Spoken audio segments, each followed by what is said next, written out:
오늘 하나님의 말씀의 제목은 성전에서 깨달은 복입니다. 시편 73편을 쓴 시인은 아삽이라고 하는 사람이에요. 다윗 왕 때 성전 예배를 하기 위해서 섬기는 성가대가 3개 있었습니다. 이 성가대의 지휘자가 각각 3명인데요. 해만이라고 하는 사람하고 단이라고 하는 사람하고 오늘 성경을 쓴 아삽이라고 하는 사람입니다. 이 3명은 다 성가대 지휘자쯤이라고 생각을 하면 됩니다. 이 아삽이라고 하는 사람이 다윗 시대의 성가대를 지휘하며 예배를 섬기는 일을 전무했던 사람이니까 이 아삽이라고 하는 사람이 얼마나 훌륭한 성도인지를 우리는 미루어 짐작할 수 있습니다. 그 성전에 모이는 모든 사람들이 아마 아삽이라고 하는 사람을 보면서 존경했을 거예요. 그리고 그렇게 섬기는 충성된 하나님의 일꾼이라고 칭찬했을 것입니다. 그런데 아삽이 본문 말씀에 보니까 큰 시험에 빠진 일을 얘기합니다. 하마터면 넘어지고 미끄러질 뻔했다고 이렇게 얘기해요. 2절에서 3절 보십시오. 나는 거의 넘어질 뻔하였고 나의 걸음이 미끄러질 뻔하였으니 라고 2절에 얘기하고, 그 이유에 대해서 3절에 보니까 이는 내가 악인의 형통함을 보고 오만한 자를 질투하였기 때문이다 라고 고백하고 있습니다. 본문에 악인이라고 하는 말로 쓰여진 이 단어는 오늘날로 말하면 그냥 성도라고, 세상 사람들이라고 생각하면 됩니다. 세상에 하나님을 모르고 어리석게 살아가는 사람들을 시편은 악인이라 이렇게 얘기하고 있기 때문에 그렇습니다. 아삽은 성전에서 주님을 섬기며 지내는 자신의 삶하고 세상에서 자기의 육신의 영광을 위해서 사는 세상 사람들, 이 사람들을 비교해서 생각해 본 것입니다. 그리고 급기야 세상 사람들은 배부르고 등 따시고 평안하고 죄짓고 마음대로 사는데도 부유하고 일평생 행복하게 사는데, 자기는 하나님의 성전에서 깨끗하게 살려고 하고 거룩하게 살려고 노력하는데도 불구하고 고난이 끊이지 않는 삶 때문에 실족하게 된 것입니다. 그러면서 어느 순간에 대체 신앙이란 뭔가, 내가 대체 뭐 하고 있는 거지? 라고 질문을 하게 되는 것입니다. 도대체 무슨 유혹을 아삽이 받아서 이런 말을 하게 될까요? 4절에서 12절까지를 간단히 스치고 지나가겠습니다. 4절에 보니까 세상 사람들, 악인들은 죽을 때도 고통이 없고 그 힘이 강건하게 건강하게 살다 죽는다는 거예요. 5절에 보니까 사람이 당하는 고난을 그들은 당하지도 않고 사람들이 당하는 재앙도 그들에게는 없어 보이는 것입니다. 6절, 그러므로 그들이 교만해서가 그 교만이 그들의 목걸이고 강포가 그들의 나들이 옷처럼 그렇게 가깝다는 것입니다. 7절이 인상적입니다. 살찜으로 그들의 눈이 솟아나며 그들의 소득은 마음의 소원보다 많으며 라고 되어 있는데, 이 말을 쉽게 번역을 하면은요, 그들의 눈은 기름기가 번들거리고 그들의 재산은 내가 생각할 때 상상을 초월한다 라는 뜻입니다. 8절, 그들은 능욕하며 악하게 말하며 높은 데서 거만하게 말한다고 말합니다. 9절에 보니까 그들의 입은 하늘에 두고 그들의 혀는 땅에 두루 다니도다 이렇게 돼 있어요. 입술로는 하늘을 비방한다는 뜻이고요, 혀로는 땅을 다 핥고 다닌다는 뜻입니다. 10절은 무슨 뜻이냐면요, 하나님의 백성들마저 그들에게 홀렸다 이렇게 얘기하고 있어요. 성도들도 그들에게 홀려가지고 있다. 그러면서 그들의 교훈을 물을 삼키듯이 꿀떡꿀떡 세상 악인들이 얘기하는 것을 자신들의 삶의 교훈으로 삼킨다라는 뜻입니다. 12절에 보니까 볼지어다 이들은 악인들이라도 항상 평안하고 재물은 더욱 불어나도다 돼 있는데, 이 말은 하나님께 대해서 하는 말입니다. 보십시오. 이들은 악인이어도 항상 편안하게 삽니다. 그리고 재산은 마구 불어납니다. 이런 뜻입니다. 그러면서 말하기를 13절에 이렇게 고백합니다. 내가 내 마음을 깨끗하게 하며 내 손을 씻어 무죄하다 하게 한 것이 실로 헛되도다. 신앙생활이 무슨 소용이 있나? 내가 깨끗한 마음으로 살면서 죄를 짓지 않고 살아온 게 대체 뭐 그렇게 큰 의미가 있는가? 라고 물으면서 이 사람이 실족하고 넘어져 쓰러질 뻔했다는 것입니다.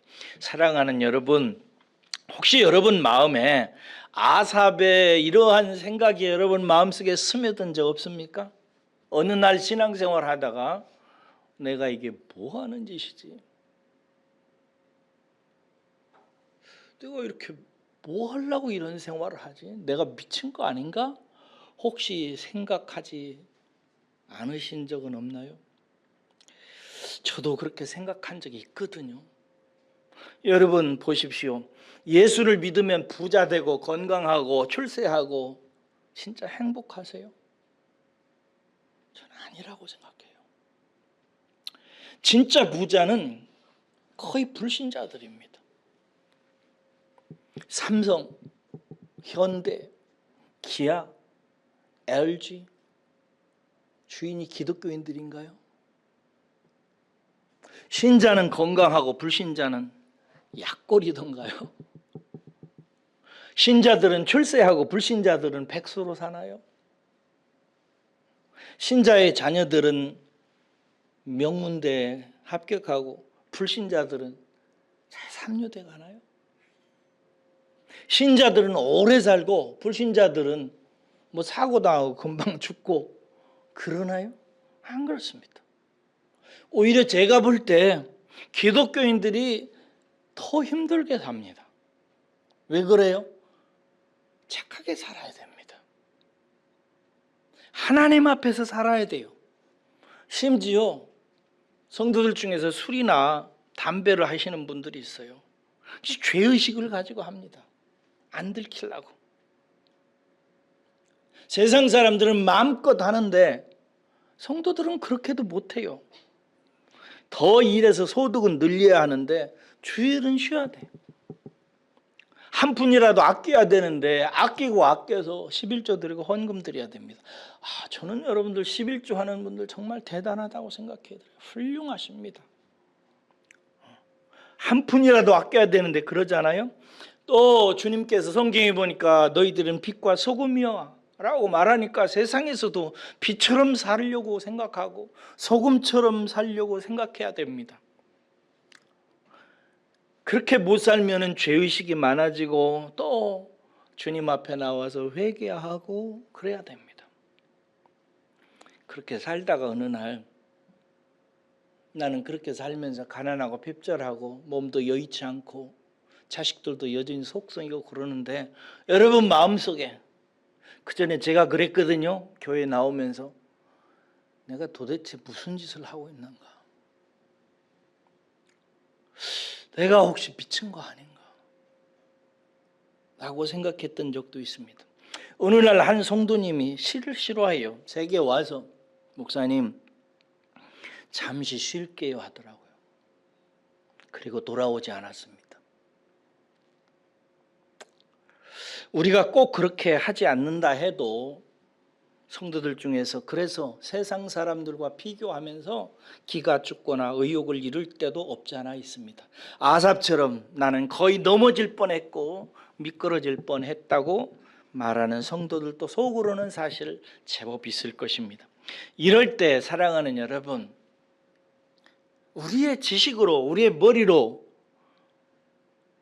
이런 모든 것들이 정상적이 아니고 문제가 있다는 사실을 우리는 머리로는 다 합니다. 그런데 문제는 이럴 때 어떻게 극복하느냐, 이게 이제 문제지요. 저는 시편을 참 좋아합니다. 왜 그러냐면 시편은 과거에 살았던 성도들이 고생하고 치열하고 괴롭고 힘들게 살았던 삶을 토대로 글을 써놓은 것이기 때문에 그렇습니다. 시편에는요 찬양시도 있고요, 교훈시도 있고요, 지혜시도 있고요, 여러 가지 시들이 있습니다. 그런데 그 속에 탄원시라는 게 있어요. 탄원시라는 게 뭐냐면요, 신앙생활을 살아가면서 너무 힘들고 고생스럽고 괴롭고 사고가 많고 어렵고 힘드니까 하나님 앞에 못 살겠다고, 왜 이런 일이 생기느냐고 하나님 앞에 항의하고 의심하고 따지고 하나님께 묻는 시들입니다. 호소하는 시예요. 어느 정도 많은지 아세요? 시편이 150편이잖아요. 그 중에요 탄원시가 3분의 1이에요. 정확하게 50편입니다. 많아요, 적어요? 엄청 많습니다. 그렇게 탄원시를 하나님께서 성경에다가 가득 담아놨어요. 만약에 그것이 그렇게 별 의미가 없다면 하나님이 뭐 하려고 그 성경에다가 이 불경스러운 탄원시를 거기다 넣어놨겠어요. 왜 그러냐면요, 성도의 고통, 눈물, 의문, 분노, 절망 이런 것들은 성도의 믿음을 키워내는 하나님의 놀라운 재료이기 때문에 그렇습니다. 성도의 믿음은 이런 것들을 통과하면서 뿌리를 내리고 가지가 돋고 꽃이 피고 열매를 맺는 것이기 때문에 그렇습니다. 그러므로 문제는 어떻게 이런 것들을 극복하느냐 하는 데 있는 것입니다. 하나님은 그러면 어떻게 해결하게 하셨는가? 시편의 탄원시에는 이런 뜻이 있습니다. 탄원시에 대한 이 설명을 제가 읽어드릴 테니까 들어보세요. 탄원시는 하나님의 믿는 성도들의 의문, 불안, 호소, 탄식, 절망 등을 절절하게 담고 있다. 그러나 여기서 중요한 점은, 이 부분을 잘 들으세요. 이 탄원시가 결코 하나님께 대한 항변이나 호소 또는 탄식의 상황에 대한 설명 등으로 끝나지 않는다는 사실이다. 그렇게 끝나는 게 아니에요. 일반적으로 성도들은 의문, 불안, 절망 이런 것들을 막 겪으면서 이런 마음이나 의심이나 분노를 호소하는 데서 대부분 끝내는 성도님들이 많습니다. 그렇죠? 답을 얻거나 해결점에 그렇게 관심을 두지 않고 힘들고 어렵고 괴로운 일만 하나님께 호소하다가 그냥 끝나는 경우들이 많아요. 왜 그럴까요? 16절 때문입니다. 16절 보세요.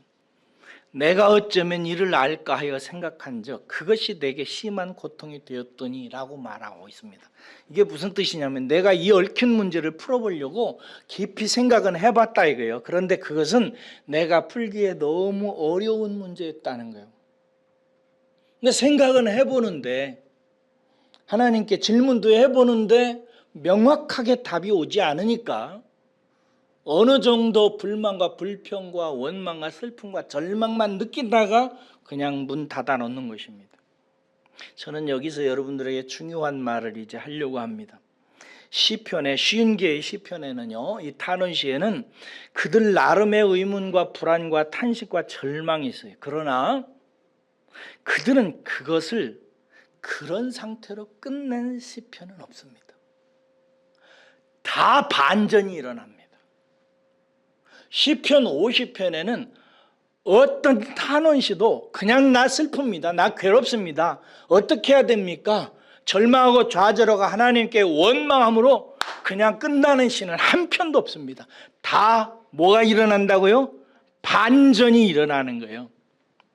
한결같이 슬픔은 기쁨으로 바뀝니다.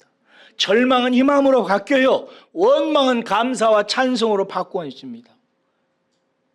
그 이유와 사정은 다 달라요. 그들의 신앙의 상황도 다르기 때문이고요, 그들의 신앙의 수준도 다르기 때문입니다. 그러나 분명히 말할 수 있는 것은 다 반드시 반전이 일어나요. 근데 아삽의 시에는요, 그 모든 반전들 각자 다 다르거든요. 여러분들도 다 다릅니다. 여러분 한 사람 한 사람의 환경 컨텍스트는 다 달라요. 하나님의 뜻도 다르고요. 여러분들이 해결해야 되는 방편도 다르고요. 그 결과도 다 다르게 나타납니다.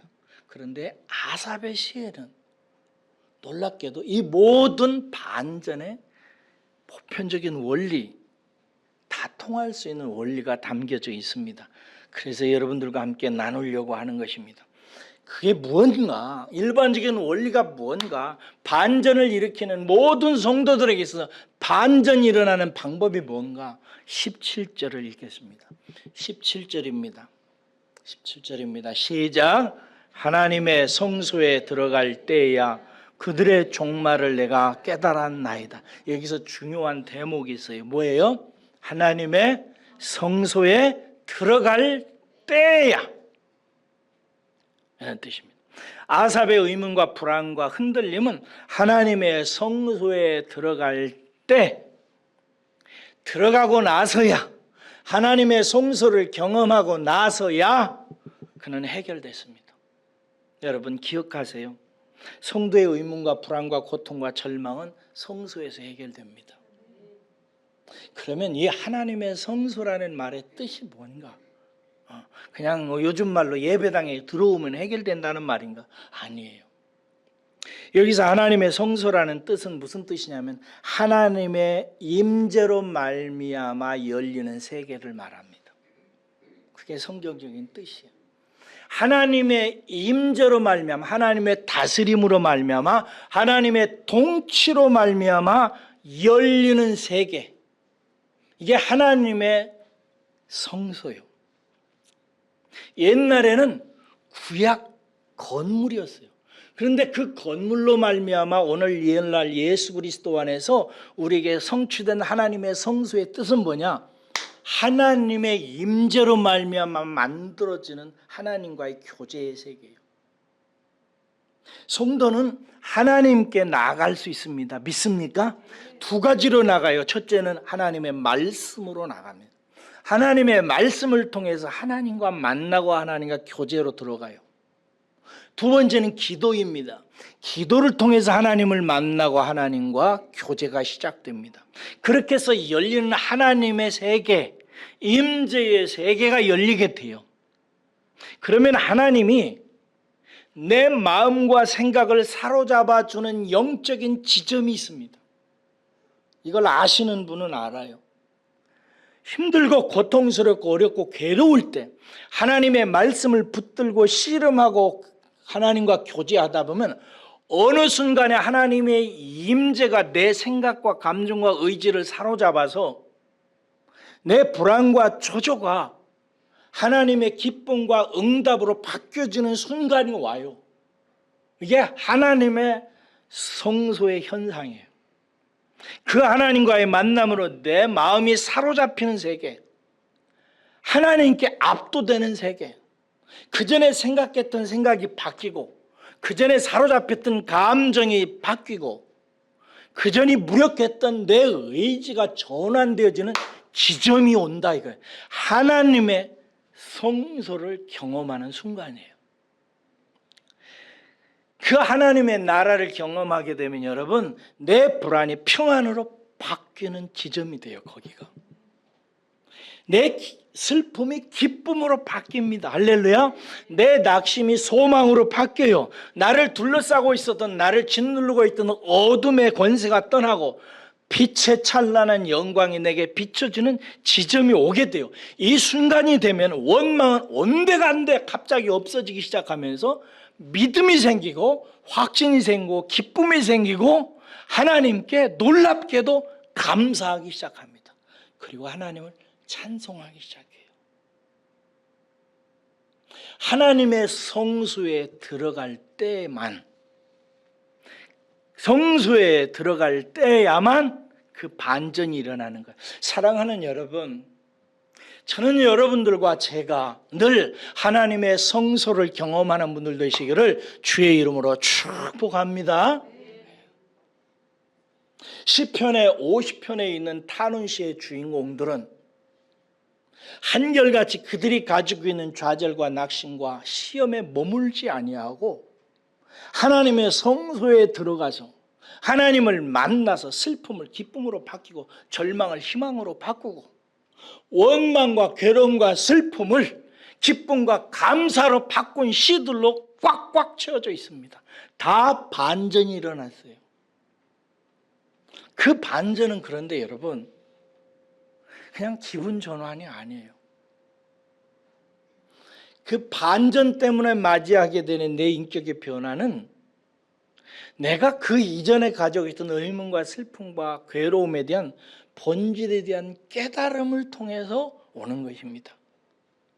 여기 보니까 하나님의 성소에 들어갈 때야 그들의 종말을 내가 깨달았나이다. 이 구절이 이 시편 73편을 전후로 반전시키는 핵심 부분이에요.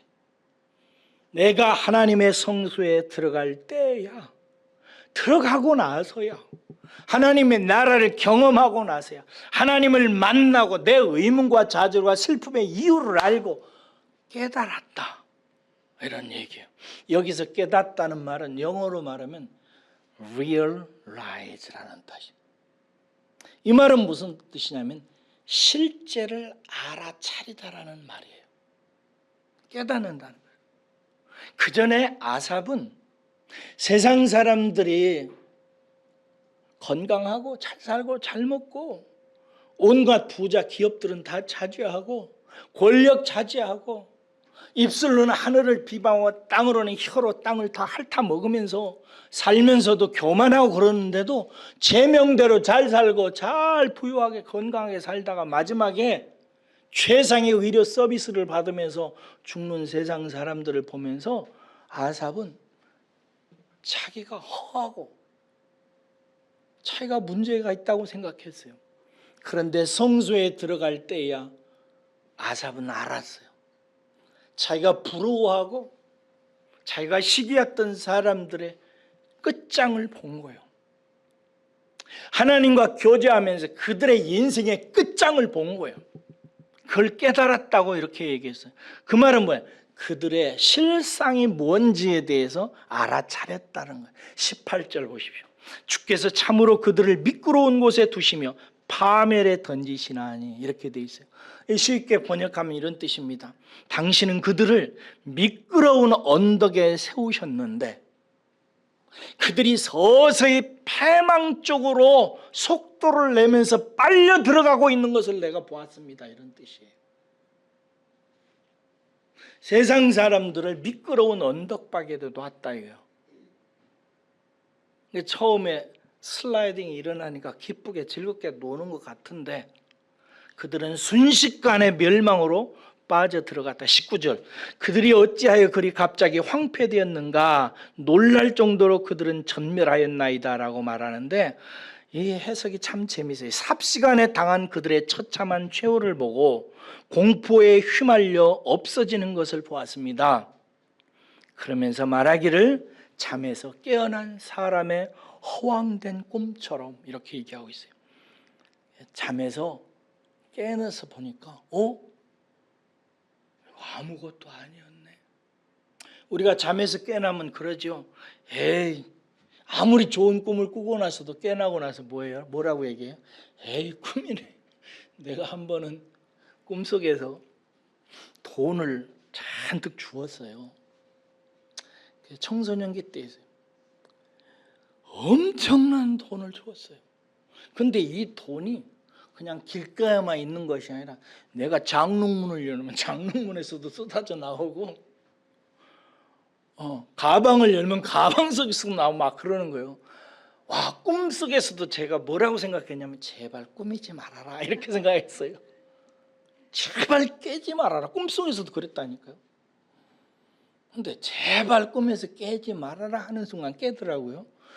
그래서 말하기를 내 입술에서, 아이씨, 꿈이잖아.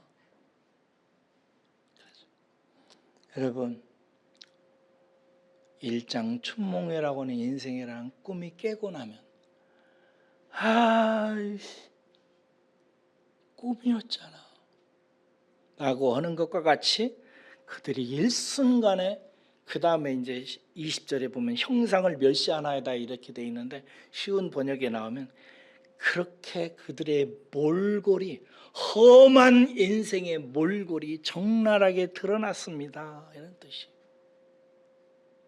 그래서 여기서 내가 그들의 종말을 깨달았나이다 라는 말에서, 여기서 깨닫다라는 말의 어원은 무슨 뜻이냐면요, 분리하다는 뜻이에요. 나뉘다, 구별한다는 뜻이에요. 여러분, 아삽은 성전에 들어가서 주님을 만나고 주님을 깨달았을 때 부러워하던 악인들의 삶하고 자기하고가 순간적으로 분리되는 것을 경험합니다. 이게 깨달았다는 거예요. 그전에는 그들을 부러워했는데 그들의 종말을 realize, 그들의 실제를 보게 되었을 때 순간적으로 아삽은 그들과 자기의 삶을 그냥 분리시켜 버립니다. 떼어지는 것을 경험한 거예요. 그들의 어둠을 보았을 때 아삽은 빛인 하나님과 함께 사는 빛된 자기의 삶과 분리되는 것을 경험하게 됩니다. 여러분, 성도가 말씀을 통해서, 기도를 통해서 하나님의 성소 임재의 자리에 들어가서 말씀을 깨달을 때 무슨 일이 벌어지냐면 세상과 구별되어져요. 분리되어집니다. 갈라져요. 나하고 다르다. 나 저들과 간통속이 되기 싫어. 나는 저런 삶 안 할래. 저런 인생 나는 아니야 라고 생각하면서 마음의 인격이 분리돼요. 격리되는 것입니다. 싹 분리됩니다. 세상과 나는 하나가 아니야. 상관이 없어. 세상에 대해서 나는 죽었어. 할렐루야. 세상 사람들과 상관없어. 예수 그리스도와 함께 십자가에 못 박혀서 나는 죽었어. 세상에 대해서는 죽었어. 죄에 대해서, 사망에 대해서, 지옥에 대해서, 심판에 대해서 나는 상관없어. 죽었어. 할렐루야. 이게 깨닫는 거란 말이에요.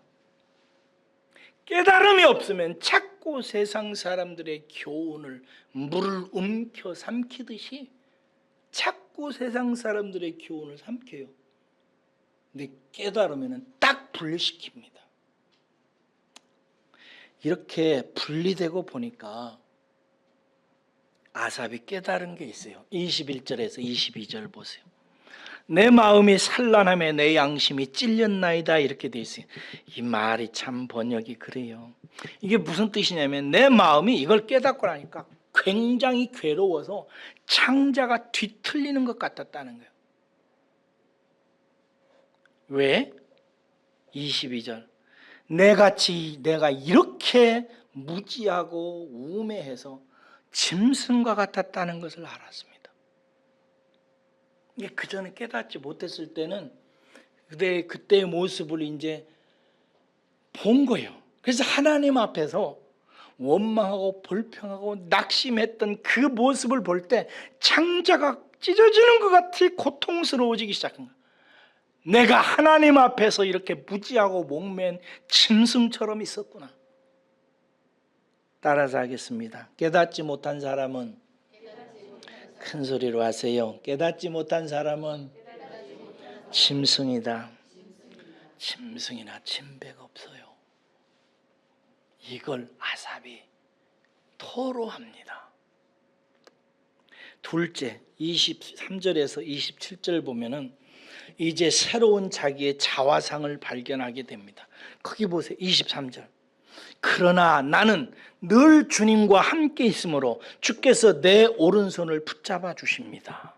24절. 주의 교훈으로 나를 인도하시고 마침내 나를 주의 영광에 참여시켜 주실 줄 믿습니다. 그런 뜻이에요.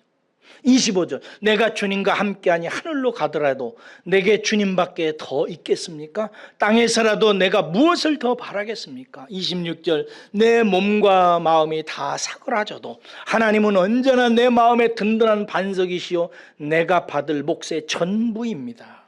27절. 주님을 멀리하는 사람은 망할 것입니다. 주님 앞에서 정절을 버리는 사람은 주께서 멸하실 것입니다.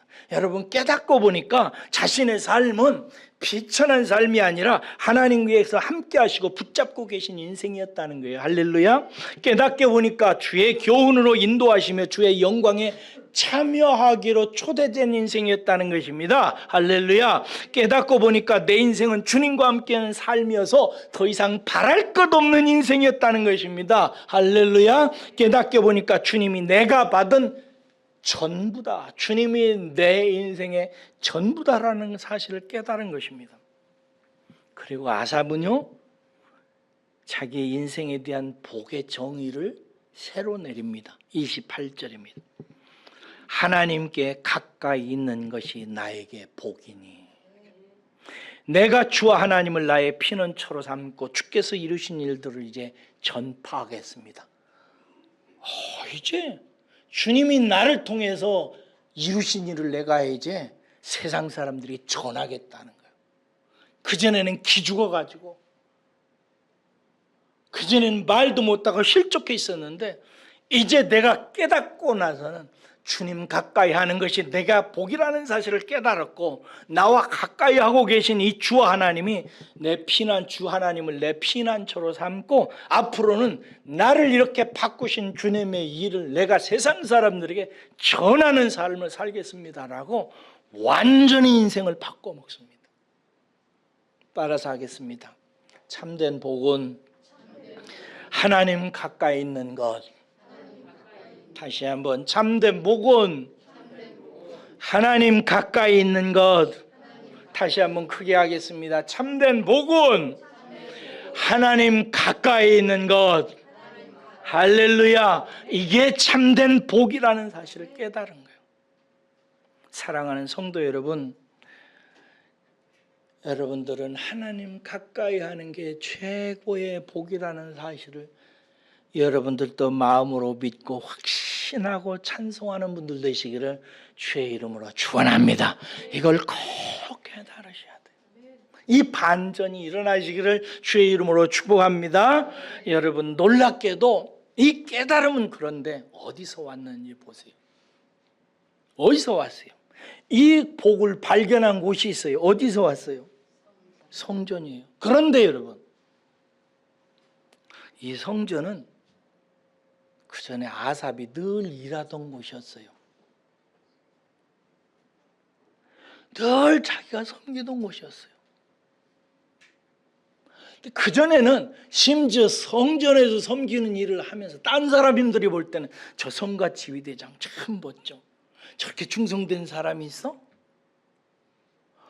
저 사람은 어떻게 저런 일들을 저렇게 잘하지? 늘 칭찬받고 있는 그 자리였어요. 그러나 그 전에 깨닫지 못했을 때는 아삽에게 있어서 그 자리는 의심의 자리고, 회의의 자리고, 슬픔의 자리고, 낙심의 자리고, 별로 위로가 되지 않는 자리였어요. 여러분들도 그런 분 계실 거예요. 남이 볼 때는 권사님이야, 남이 볼 때는 집사님이야, 남이 볼 때는 찬양 반주에, 남이 볼 때는 어떻게 저렇게 살지? 그런데 정작 자기 자신은 그렇지 않은 권사님, 집사님, 사역자들이 있어요. 아삽의 이전 성전과 같은 거예요. 성전 뜰만 밟아서 별로 감동스럽게 살지 못하는 사람은 얼마든지 그런 성도는 있을 수 있어요. 그런데 아삽은 그 성전에서 하나님을 만난 거예요. 이게 뭘 우리에게 교훈하는가? 나를 낙심시키는 인생의 현장, 내가 괴롭게 지내는 일터, 내가 늘 그냥 지내면서 속상해하고 괴로워하는 그 현장이 어떤 반전이 일어나는 성도들에게는 하나님의 임재의 처소가 된다는 것입니다. 거기가 깨닫는 것이에요. 왜 하나님께서 우리에게 눈물을 주시는가? 왜 하나님께서 우리에게 슬픔을 기꺼이 허락하시는가? 바로 그 자리에서, 고통당하는 그곳에서, 나를 시험하는 그 사람과의 관계에서, 내가 괴로운 그 가정 안에서, 내가 눈물 짓는 그 현장 속에서 하나님을 만나는 자가 되라고. 제가 뭐 신학자들은 그렇게 얘기해요. 위대한 신학자라고.